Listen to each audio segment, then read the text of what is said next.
Vous regardez le JT Cannes Maroc 2025 avec Spiro. Spiro, le leader africain des motos électriques. Spiro par Arise, le leader continental du Made in Africa.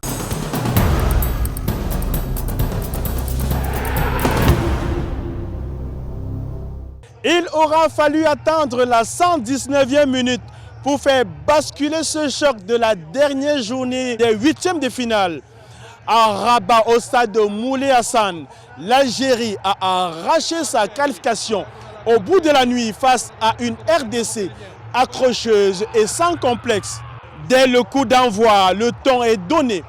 Deux blocs solides, peu d'espace, beaucoup de prudence. L'Algérie monopolise le ballon. La République démocratique du Congo ferme les lignes. Maza tente sa chance. Bakambu répond, mais aucune occasion franche. À la pause, le score est logique. 0 but partout, un match verrouillé. Franchement, félicitations aux joueurs congolais. Très bonne équipe, révélation de cette CAN. Le match n'a pas été facile, ça a été difficile, mais le Congo n'a pas du tout démérité. Et les Algériens disent qu'on nous a chicoté alors qu'on ne nous a pas chicoté.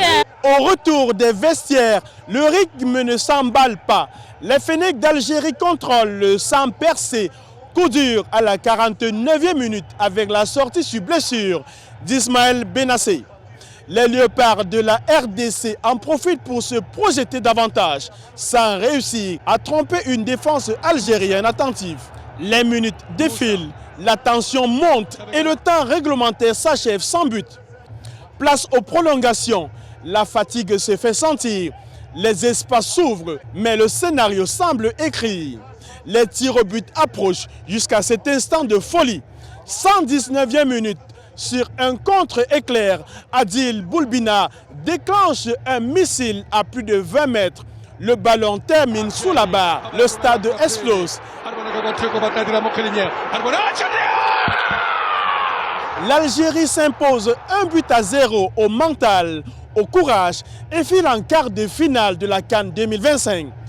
Prochain obstacle, le Nigeria, le 10 janvier dès 17 h. Depuis la fan zone Souci à Rabat, Joseph Moifo, envoyé spécial pour Africa 24.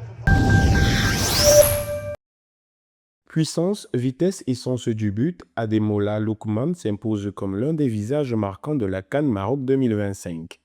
À 27 ans, l'attaquant nigérian confirme son statut de leader offensif des Super Eagles, alliant percussion, intelligence de jeu et sang-froid dans des moments décisifs. Capable de faire la différence par ses appels tranchants comme par ses prises d'initiative, il a porté l'attaque nigériane avec autorité tout au long du tournoi.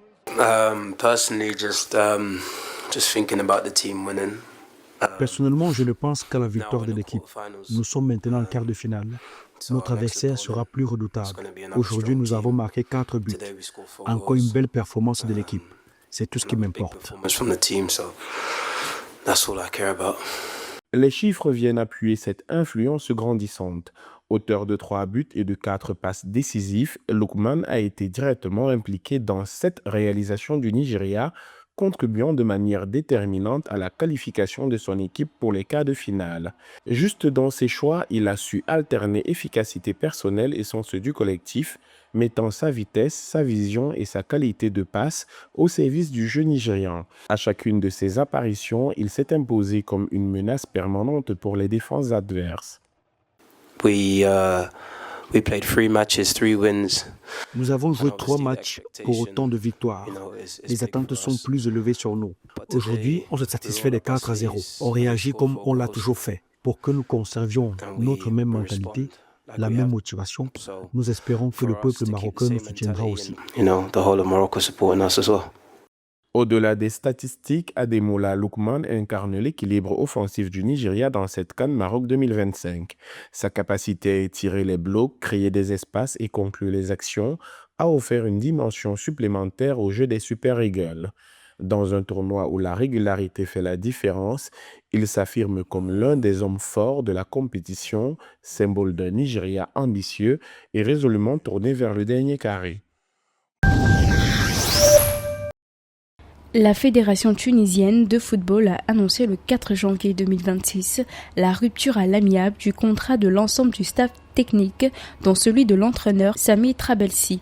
Cette décision intervient au lendemain de l'élimination, le 3 janvier, des Aigles de Carthage en huitième de finale de la Coupe d'Afrique des Nations de football Maroc 2025 par le Mali au tir au but 3-2 après un match nul au terme des prolongations. La Tunisie quitte ainsi la compétition après un parcours contrasté.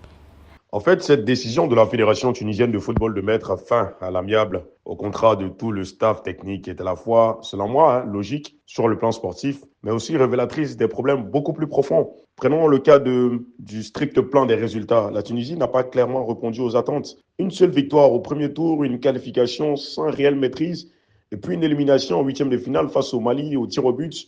Après un match où la sélection même n'a jamais vraiment dégagé de supériorité, sans manquer de respect au Mali, mais je veux dire, avec ce carton rouge précoce, la Tunisie aurait, à mon sens, dû enfoncer le coup, marquer 2 à 3 buts, se mettre à l'abri et dominer la tête aux pieds le match. Lors de la phase de groupe de la CAN Maroc 2025, les Aigles de Carthage avaient remporté un seul match contre l'Ouganda 3-1, enregistré un nul face à la Tanzanie de 1-1 et concédé une défaite contre le Nigeria 2-3. Malgré ces résultats mitigés, la Tunisie s'est qualifiée pour les huitièmes à la deuxième place du groupe C. La fédération a pris une décision forte. Reste maintenant à savoir si elle saura transformer cette crise en opportunité pour reconstruire une sélection vraiment compétitive, productive, stable et surtout fidèle à son identité de jeu qu'on sait, qui est basée sur du beau jeu, et sur l'efficacité et surtout qui doit être basée désormais sur un modèle sportif équilibré, structuré et surtout fondé sur les résultats sur le long terme et non pas dans la précipitation. La Fédération tunisienne de football doit désormais planifier la reconstruction du staff et préparer la prochaine campagne internationale. L'objectif sera de redonner aux Aigles de Carthage une compétitivité accrue sur la scène africaine et mondiale.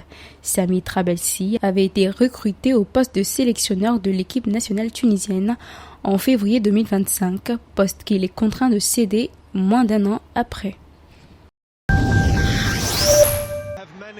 La Côte d'Ivoire confirme son rang de tenante du titre. Les éléphants ont validé avec autorité leur qualification pour les quarts de finale de la Coupe d'Afrique des Nations 2025 en dominant nettement le Burkina Faso 3-0 lors du dernier huitième de finale. Dès l'entame, les hommes d'MS Faye imposent un pressing haut et un rythme soutenu, étouffant les Burkinabés rapidement repoussés dans le camp. Nous avons vu l'équipe ivoirienne qui joue beaucoup sur la largeur et avec des joueurs très talentueux. Donc il fallait trouver une solution et c'est pourquoi nous avons changé de dispositif tactique pour mieux nous adapter à cette équipe ivoirienne. Mais bon, notre plan peut-être n'était pas adapté pour la prendre à défaut. Cette domination se traduit logiquement au tableau d'affichage. À la 20e minute, Amad Diallo ouvre le score au terme d'une action collective bien construite sur le flanc droit. Après l'inscription du premier but, bon,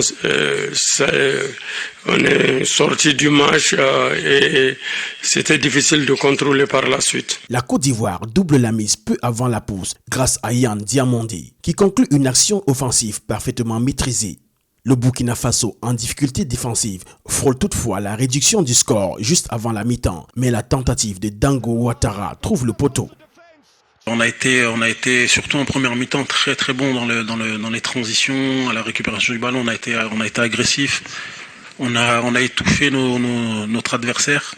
On a profité de leur changement tactique opéré par rapport aux 3 matchs de poule pour les mettre en difficulté.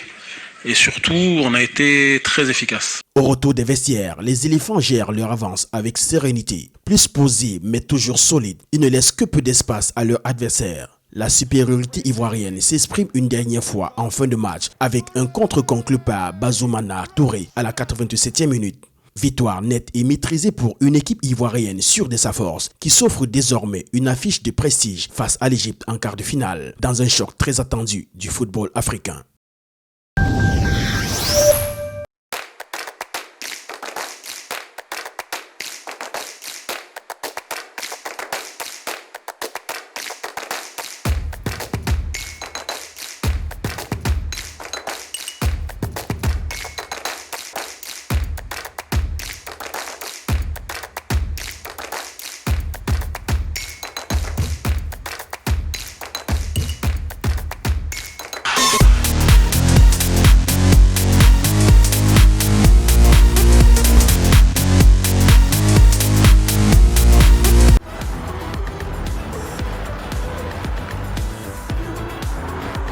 Vous regardez le JT Cannes Maroc 2025 avec Spiro.